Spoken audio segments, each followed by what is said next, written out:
Good morning. आज मैं आप लोग को बताऊंगी कि थ्योरी ऑफ द एट्रीब्यूशन मतलब कि गुणारोपण का क्या क्या सिद्धांत हो सकता है। सबसे पहला सिद्धांत है तुलनात्मक अनुमान का सिद्धांत, कंपैरिजन थ्योरी।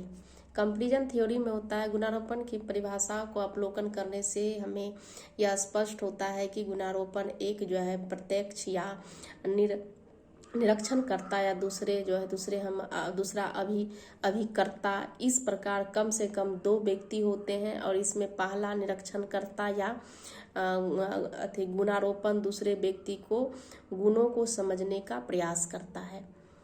और अभिकर्ता वह होता है जिसके गुणों का निरीक्षण करता है और इस तरह के जो है मनोवैज्ञानिकों ने गुणारोपण प्रक्रिया को जानने के लिए अनेक जो है अनुसंधानात्मक अध्ययन किए तथा अपने अध्ययनों के आधार पर कुछ सिद्धांत का भी प्रतिपादन किया, जिसमें से प्रमुख सिद्धांत इस प्रकार है जैसे कि तुलनात्मक अनुमान का सिद्धांत। जब एक निरीक्षणकर्ता किसी अभिकर्ता की किसी प्रक्रिया को देखकर उसकी व्यक्तिगत विशेषता का गुणारोपण कर यह निष्कर्ष निकाल लेता है कि वह व्यक्ति किस प्रकार का है, तब वह गुणारोपण का तुलनात्मक अनुमान कहा जा सकता है।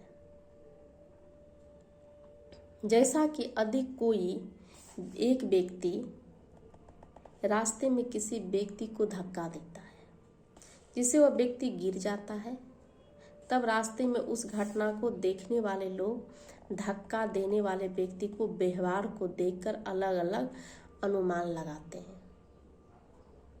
इस घटना को देखकर धक्का देने उसके जो है व्यवहार को निरीक्षण भी करते हैं।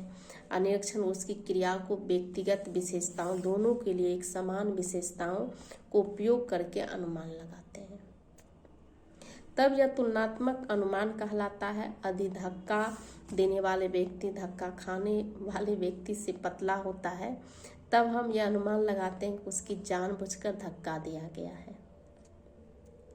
दूसरे धक्का देने वाला व्यक्ति यदि दूसरे व्यक्ति से क्षमता याचना कर रहा है तो वह अनुमान लगाता है कि वह धक्का अनजाने में दिया गया है।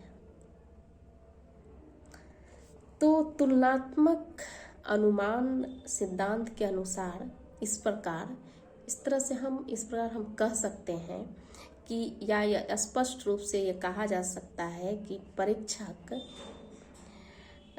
अभिकर्ता की क्रियाओं में छुपे उद्देश्य को विशेष ध्यान देकर गुणारोपण करता है। और इस विषय में जॉनसन तथा डेविस ने अपने अध्ययनों के आधार पर उन्होंने अपने अध्ययन किया और अध्ययन के आधार पर उन्होंने यह देखा व पाया कि अभिकर्ता की जो है क्रियाओं और उद्देश्य जितनी समानता होती है उतनी ही अधिक सहजता तथा विश्वास के साथ परीक्षक गुणारोपण करता है। तो आज मैं बात किया कि तुलनात्मक अनुमान का सिद्धांत क्या है और इसे एक दूसरे व्यक्ति से किस तरह से तुलना करता है। कल मैं बात करूंगी कैजुअल एट्रीब्यूशन मतलब कारणात्मक गुणारोपण। तो आज तुलनात्मक अनुमान का सिद्धांत में बात किया। Thank you.